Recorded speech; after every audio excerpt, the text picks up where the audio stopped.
Kami butuh tangan-Mu mengurapi kami semua. Secara khusus bagi hamba-Mu yang Kau percayakan untuk menyampaikan isi hati-Mu, menyampaikan kebenaran firman-Mu.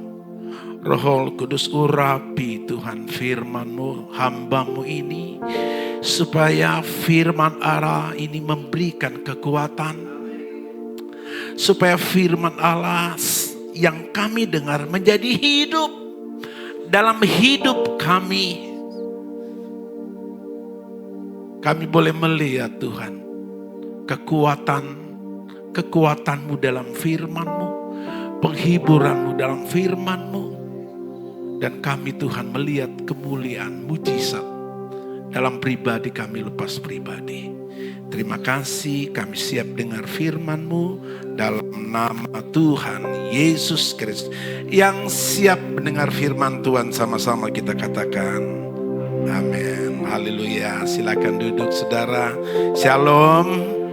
Saya jujur, saya sangat senang sekali saya berdiri di depan saudara. Terlebih diberi kepercayaan untuk menyampaikan firman Tuhan. Saya dari tahun 85 baru kali pertama saya berdiri di sini ya. Kali pertama juga menginjak masuk di tempat ibadah ini. Saya selesai sekolah tahun 85. Ada anak Tuhan Jatibarang ibadah di Tegal.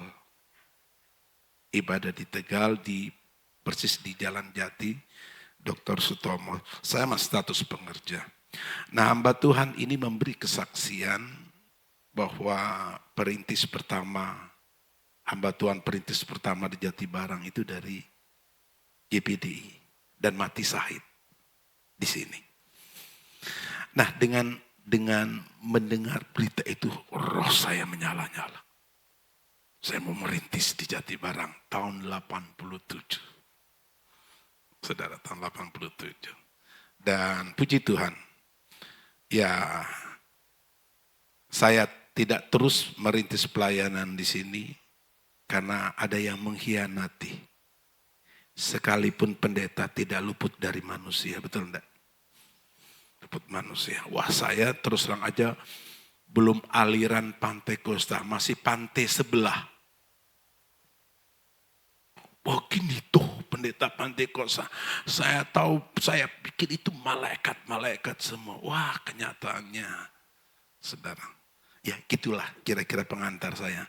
Karena itu terima kasih ya buat Bapak Gembala dan Ibu Gembala yang mempercayakan saya melayani firman Tuhan. Luar biasa, saudara.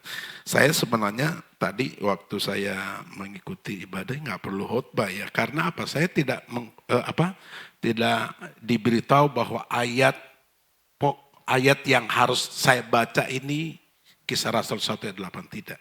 Tapi kok pas, saudara. Dan inti yang saya mau sampaikan ya sama. Ngapain saya mau khotbah? Tapi ya puji Tuhan.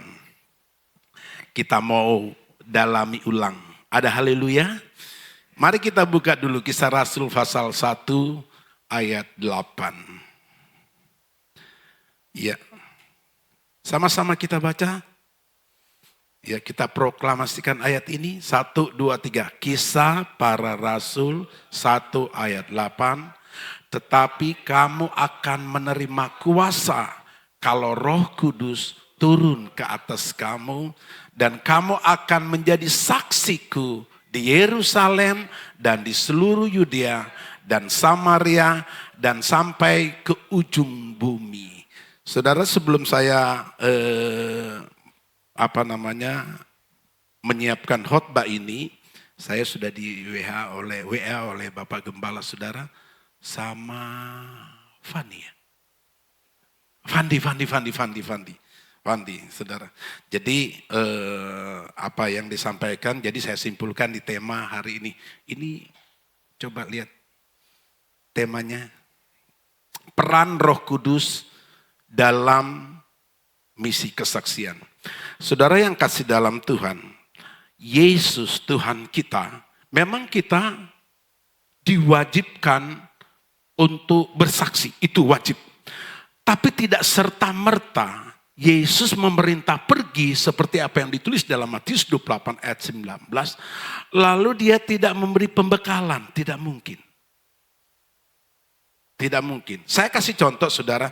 Coba next saja, next. Sebelum murid-muridnya dan pengikut Yesus mengalami hari ketuangan Roh Kudus, mengalami kepenuhan Roh Kudus, ada pesan penting Tuhan Yesus.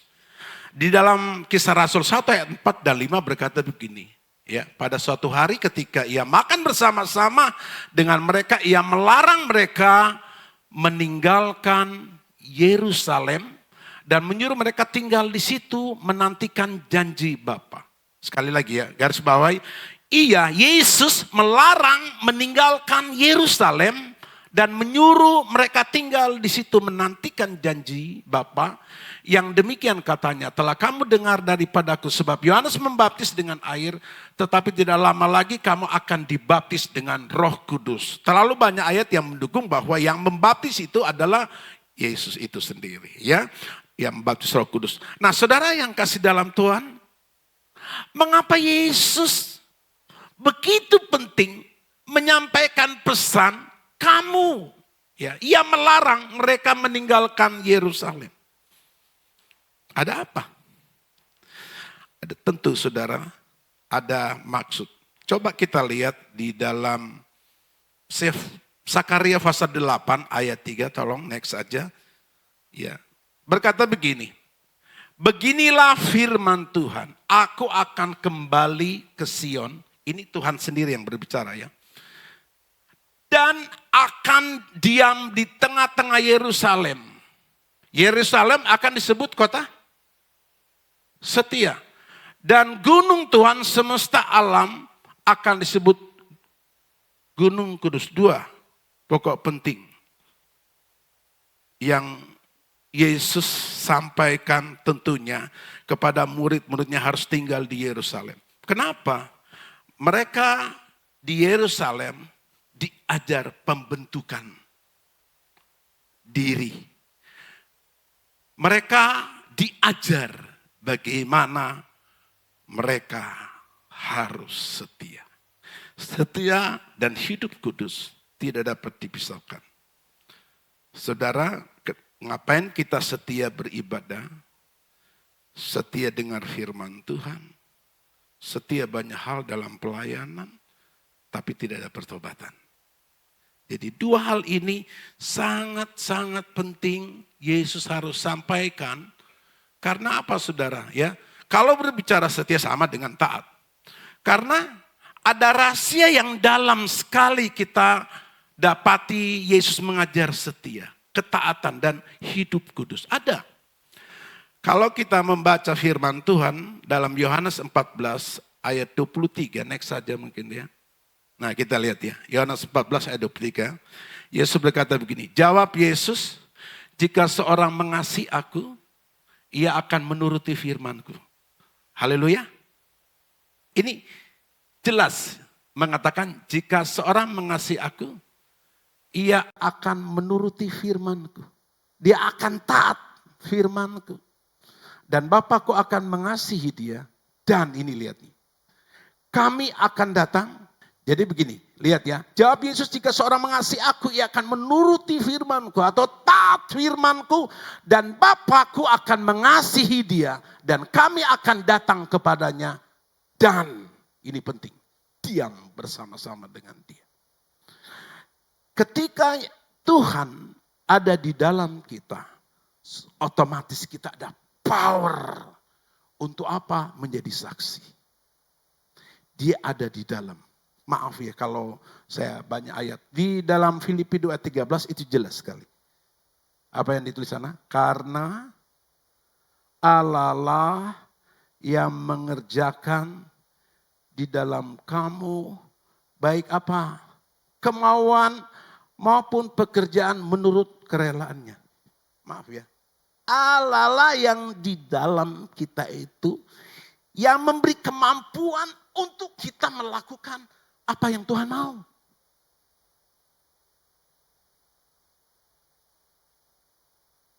Tinggal di Yerusalem. Yerusalem apa? Setia. Terus hidup kudus. Pertobatan. Ketika kita ada ketaatan, hidup kudus, Yesus sendiri berkata, kami Trinitas, kami akan diam. Jelas sekali. Kami akan datang kepadanya dan diam bersama-sama dengan dia. Filipi menulis, Allah lah yang mengerjakan di dalam kamu baik kemauan maupun pekerjaan menurut kerelaannya.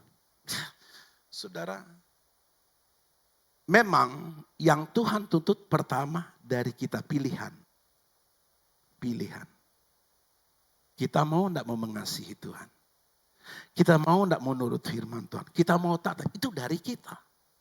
Biasanya saudara kan kalau cinta mula-mula, ya semangat enggak? Semangat. Semangat. Waktu saya mengalami cinta mula-mula, kakak saya itu, larang saya untuk ibadah. Aktif di ibadah. Karena apa? Kakak punya alasan yang baik. Karena saya dianggap paling bodoh dari 5 bersaudara. Bayangkan saya kelas 3 SD pernah bertelur. Tahu bertelur? Karena belum bisa baca. Belum bisa baca. Mama saya paling sayang sama saya. Orang tua paling sayang karena bontot. Satu waktu mama saya bawa di ibadah kelompok di rumah gitu.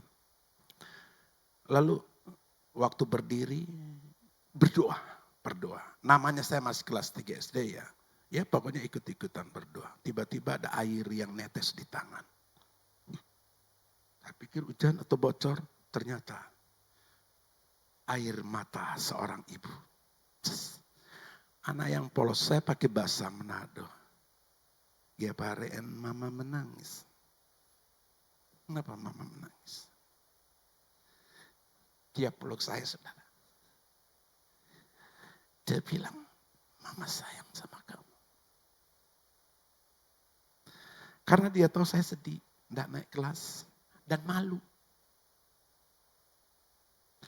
Di situ saya berdoa begini, Tuhan, kalau Tuhan tolong saya mau jadi baik, bukan jadi pendeta loh, bukan. Saya mau jadi baik. Saya tidak sangka saya jadi hamba Tuhan. Itu bagian dari doa orang tua. Itu penting sekali. Saudara yang kasih dalam Tuhan, saya bersyukur saya dapat firman Allah ini betul ketika ada hubungan intim dengan Tuhan. Kita saudara wajib, memang harus, tidak bisa tidak. Harus memang kita menjadi saksi. Itu mutlak. Kalau saudara memperhatikan dalam Matius 5 ayat 14. Berkata begini, kamu adalah terang dunia. Yesus tidak bilang begini, kamu kalau boleh. Tidak. Bahkan kalau lihat di di Yohanes 15:16, tapi nanti dibuka aja ya. Yohanes 15:16 begini. Bukan kamu yang memilih aku, kata Yesus. Tapi aku yang memilih kamu. Dan ini penting. Aku telah menetapkan kamu. Pergi. Tidak bisa tidak. Mutlak pergi menjadi saksi. Dan aku telah menetapkan kamu pergi. Mengeluarkan buah. Dan buahmu itu tetap. Harus akui. Kita kadang-kala menyalah-nyalah tapi pada saatnya kita lemah. Buah kita tidak konsisten. Saya ingin ajak saudara untuk pakai logika juga ya. Dikatakan kan begini, kamu adalah, Yohanes 1 ayat 4 bilang begini, dalam dia ada hidup. Percaya? Percaya? Dia ini siapa? Dia ini siapa? Yesus dong. Karena kalau kita baca Yohanes 1, 2, 3, pada mulanya adalah firman, firman itu bersama-sama dengan Allah, dan firman itu adalah Allah sendiri. Ayat 3, tidak satu pun yang tercipta tanpa firman, betul enggak? Tanpa dia, tanpa Yesus. Karena itu dia hidup. Jadi saudara, dari mula, dari kitab Kejadian, Yesus sudah ada di sana. Karena dalam ayat 3 menulis begini, tidak satu pun tercipta tanpa dia, tanpa firman, tanpa Yesus. Kejadian 1 ayat 1 dikatakan pada mulanya Allah menciptakan. Sudah ada Yesus enggak di situ? Ada dong. Ya. Coba nih, dalam dia ada hidup terus, dan hidup itu adalah terang manusia. Kita pakai logika ya, kita pakai logika. Dalam dia ada hidup, dan hidup itu adalah terang manusia. Hidup itu adalah terang manusia. Kalau manusia tidak jadi terang, dia hidup enggak? Kita yang sudah tahu Tuhan itu, kita tidak jadi terang, dia hidup enggak? Dia hidup enggak? Kita enggak jadi terang, ini kita sudah dalam Tuhan. Kita enggak jadi terang, saudara, dia tetap hidup. Betul enggak? Ya dong. Amin enggak? Dia tetap hidup, kita tidak jadi berkat. Saudara jatuh dalam dosa, dia tetap hidup enggak? Tapi kenapa dia katakan begini? Dalam dia ada hidup, dan hidup itu adalah terang manusia.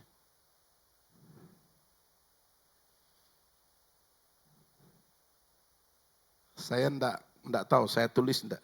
Yang Matius 5 ayat 16. Dikatakan begini, hendaklah terangmu bercahaya di depan orang. Supaya apa? Mereka melihat perbuatan baikmu. Dan, ini ada ya. Ada. Demikianlah hendaknya terangmu bercahaya di depan orang. Supaya mereka melihat perbuatanmu yang baik. Dan apa ini?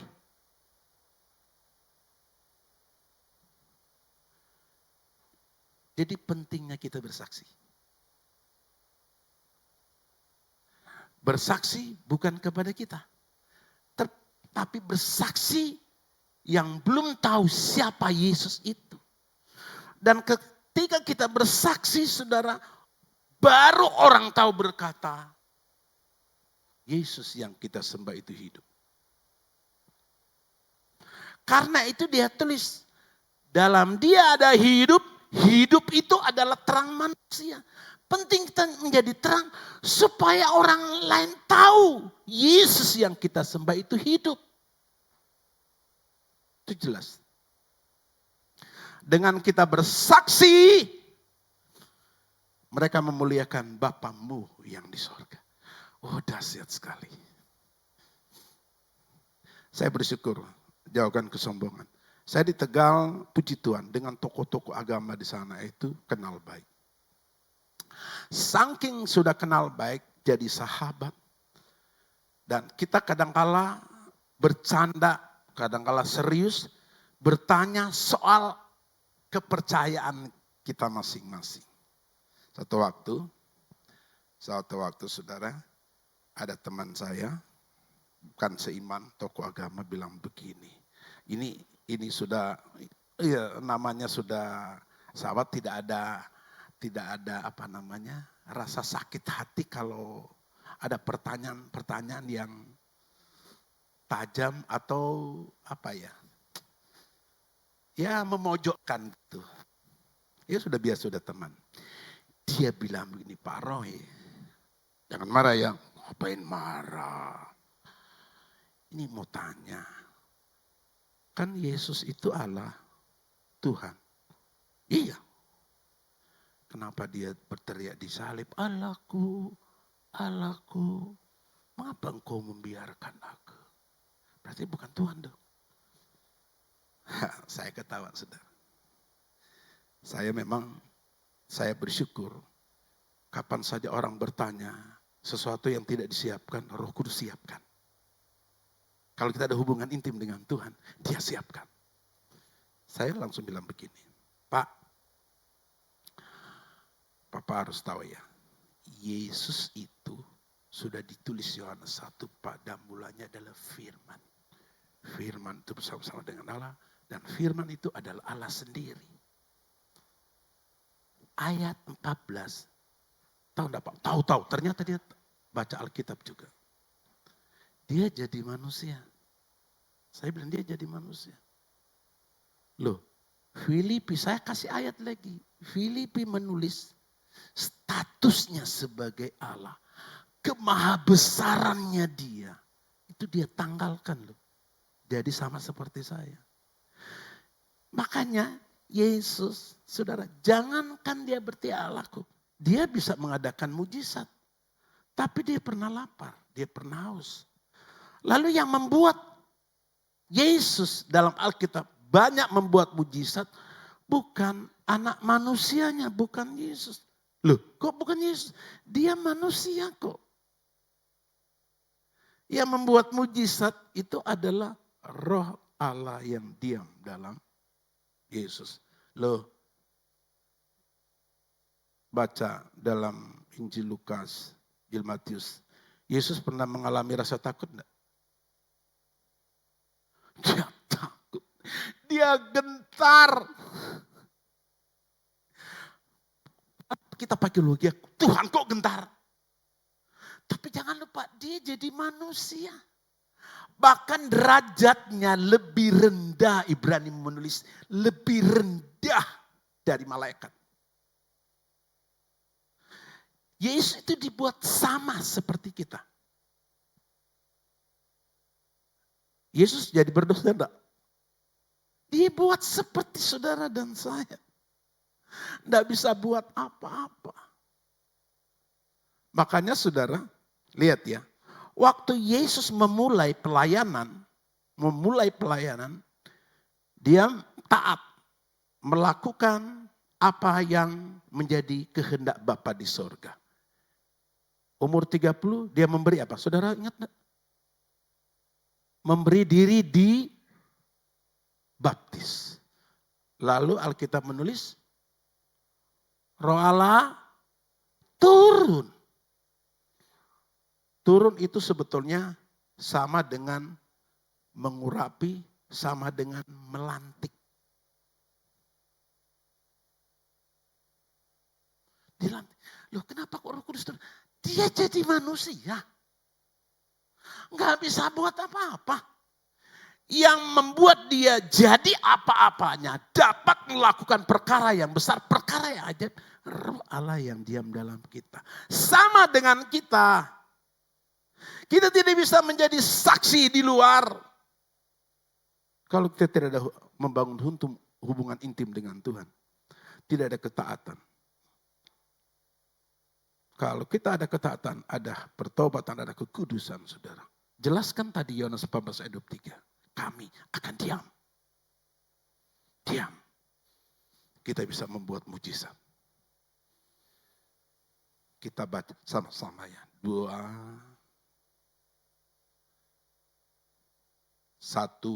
2, 3. 2. Bareng. 1, 2, 3. 2 Korintus 13 ayat 5. Ujilah dirimu sendiri. Apakah kamu tetap tegak di dalam iman? Selidikilah dirimu. Apakah kamu tidak yakin akan dirimu bahwa Kristus Yesus ada di dalam diri kamu? Sebab jika tidak demikian, kamu tidak tahan uji. Cek. Khotbah Yesus di akhir zaman. Sekali berkhotbah di Bukit Zaitun, 3 kali dia ulang. Dia mengatakan akhir zaman banyak yang murtad. Bukan mungkin, pasti banyak yang murtad. Kenapa? Tidak ada Yesus di dalam hidupnya. Hidupnya tidak dibangun ketaatan, kekudusan, dan membaca firman setiap hari. Saudara, membaca firman Tuhan selain kita taat, tapi kita juga berdoa. Tuhan, apa yang Engkau mau kepada saya? Berdoa. Saya boleh memberi kesaksian satu ya? Boleh enggak? Waktu saya masih muda, saudara. Saya baca buku Dimensi Keempat. Menguatkan saya itu di lemari sudah ada gambar yang menjadi istri saya. Rambut panjang, saya sudah tulis ini. Menopang pelayanan saya dengan catatan tahun musik dan lain sebagainya. Wah, catat gitu. Saudara, waktu saya berdoa begitu. Satu waktu saya melihat saudara ada seorang gadis main keyboard. Wah, rambut kepalanya digoyang, rambutnya begini. Hati saya langsung begini. Saudara. Tapi saudara, kan masalahnya itu kita belum, ya kenal. Tapi untuk hubungan belum. Saudara tahu apa yang saya buat? Saya cari apa yang menjadi kesukaannya dia. Saya cari. Saya tahu dia hobi makan bakso. Maaf, umumnya tanya sama orang Manado. Umumnya dulu ini orang Manado itu tidak suka makan bakso. Saya termasuknya. Nah, dulu istri saya panggil saya Om. Enak enggak? Om. Saya telepon. Persis dia yang terima. Saya bilang, Om mau makan bakso. Ikut. Terus saya bilang, Om makan bakso. Ikut. Ya, ikut. Tapi belum pacaran, belum. Memang kalau pacaran itu, fase pacaran banyak gelombang lah. Putus, nyambung. Saya punya prinsip begini. Ini termasuk saudara harus begitu. Yang anak-anak muda, tolong anak muda angkat tangan mana? Oh,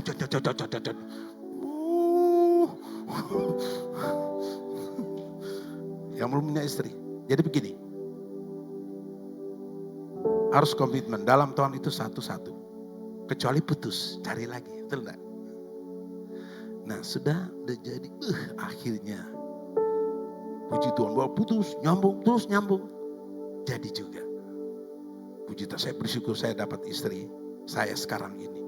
Karena saya pernah sakit, saudara, 3 bulan gak pernah turun dari tempat tidur. Sampai saya suruh istri saya, udahlah, sekali-sekali keluarlah itu gimana. Istri saya gak mau, bener, gak mau. Saya sampai sementara kuliah, saya suruh pulang. Biar ketunda kamu kuliah, kamu gak apa-apa pulang. Saya kasihan sama istri saya. 3 bulan nih. Tapi saya lihat wajah-wajah istri ini lebih setia juga. Mantap, lebih sayang sama suami. Sudah jadi menikah, istri ajak. Yuk makan bakso. Udah mama aja. Saya enggak hobi makan bakso. Tapi yang terpenting dia sudah menjadi istri saya. Sudah menyatu dengan saya. Bagaimana kita terhadap Tuhan? Cari yang Tuhan mau. Pasti terjadi hubungan baik dengan dia. Bersama dengan Yesus. Dia katakan kita dapat melakukan perkara yang besar. Amin, saudara. Saya banyak kesaksian, saudara. Hal yang tidak mungkin. Saya puji Tuhan. Saya rumah kalau pastori ada. Tapi kalau di rumah luar saya tinggal di luar. Tapi ada orang simpatisan Katolik memberi rumah tapi pakai bukan milik, bukan. Sudah 15 tahun sampai sekarang. Tapi kan dia mengalami yang memberi rumah ini sempat kolab. Saya bertanya, Yesus, dia sudah memperhatikan hamba-Mu ini. Bukankah Engkau yang berfirman, siapapun yang melayani karena dia muridku sama dengan melayani Engkau. Dia udah memberi. Ya puji Tuhan. Tuhan tolong, Tuhan pulihkan. Dan saudara tahu, saya tidak menyangka baru-baru kemarin saya dikasih rumah cuma-cuma. Tuhan tahu.